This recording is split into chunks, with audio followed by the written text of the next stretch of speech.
All right, I've talked at length here this morning about the threat for severe weather, but some folks in Alabama already had it here this morning. Joining me now is Chief Meteorologist James Spann. And James, you've seen some of the photos of potential damage from tornado winds down in Mobile.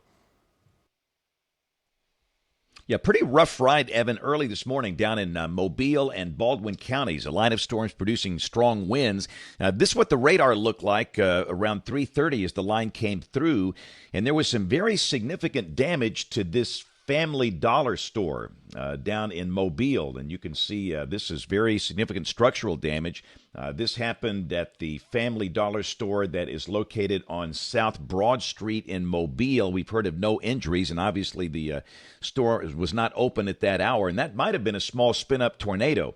But that line of storms continues to push through parts of southeast Alabama early this morning. And the question for us is this: can the air mass recover from this batch of storms for additional severe storms later today? So the severe weather threat is rather conditional, and I do think the main threat will be over the eastern half of the state today, east of I-65, as new storms begin to form later this morning. But it could be the storms don't go severe until they move into Georgia. But one way or another, we'll be watching carefully.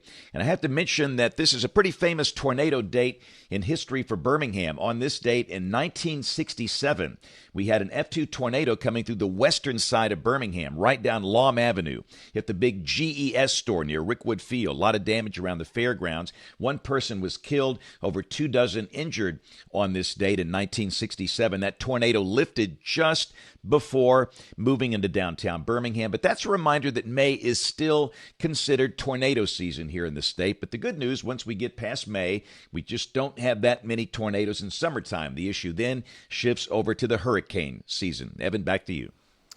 All right, thank you, James. And just to kind of build on what you were saying, I want to start with the Skycam. This is over in Tuscaloosa. So this is west of where we've seen much of the rainfall.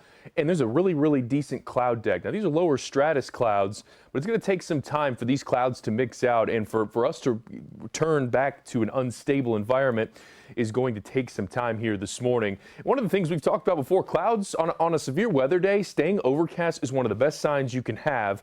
And models don't always account for that. It's one of those things you have a gut feeling, as James was talking to me during the break. You've been through these things. You look outside and you just kind of go with what the current scenario is giving you. So what we've got right now is showers starting to move out of our easternmost counties. I mean, this has moved pretty quick over the last hour and a half from west of Calera to now well to the east. And Dadeville seeing some heavy rain, southern parts of Coosa County, Tallapoosa County. This is all moving in the general direction towards the Georgia state line. Nothing severe. A few lightning strikes within this one just to the southeast of Alexander City along 280 as you head towards Auburn. Planning ahead here today, best chance of thunderstorms are going to come later this morning through the early afternoon. Once we get to about 3 o'clock, the rain threat will have come to an end and things are looking to become much quieter through your Friday evening.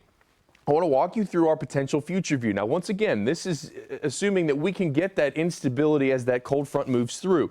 We will see the redevelopment of showers and storms by 8:30.